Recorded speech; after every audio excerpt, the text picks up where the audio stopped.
Alicia, it is the hottest Cup day in years, and so understandably thousands of Melburnians have flocked here to St Kilda. But as you can see, it is virtually impossible for people to safely socially distance. We know that crowds are capped at groups of 10. We are seeing that most people here are really trying to do the right thing, but based on the number of people in the space, it seems virtually impossible to keep 1.5 metres between everyone here. The other sticking point... There's a heavy police presence in Melbourne this morning as protesters plan to rally for their freedom nearly a week after lockdown restrictions across the CBD were eased. Laura Turner joins us from outside Victoria's Parliament House. Laura, what can we expect?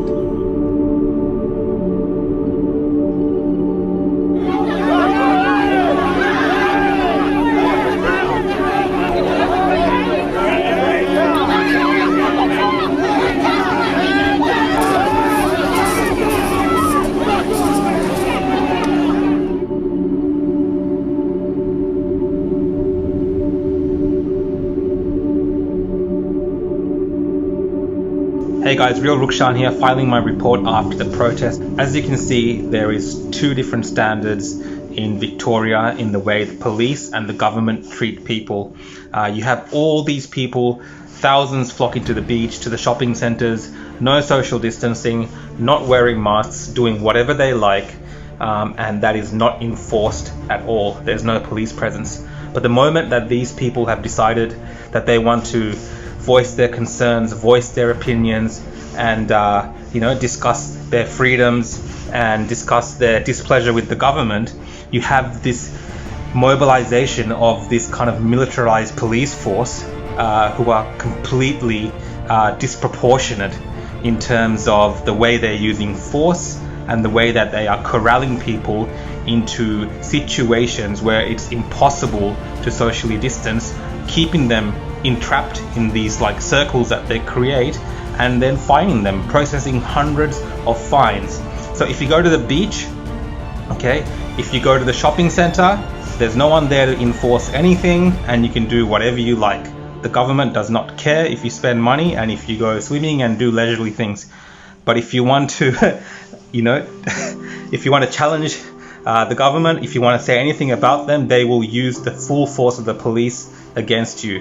It's quite ridiculous whether you agree with what's happening with the protests and what they're saying.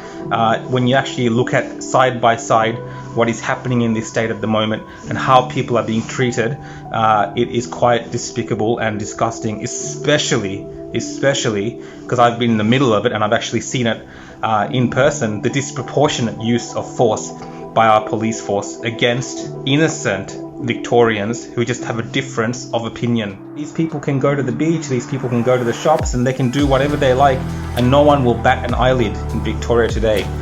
But how dare they come to Parliament House, okay, the people's house, okay, the centre of government in this state, how dare they come there and express their concerns against this government, okay? This is what's happening here, and this is why I think personally, someone that's reporting these events, I think it's completely unfair.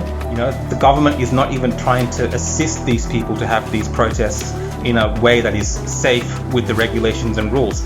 Everyone comes there, tries to do their best to social distance, but what happens? The police encircle them. Come closer and closer and closer in, put people into multiple circles, squish them in closer and closer, and then just, of course, you're going to be in breach of these rules. So someone that's reporting on this, I have a lot of respect for the people who have chosen to be here on the streets in front of Parliament to voice their concerns.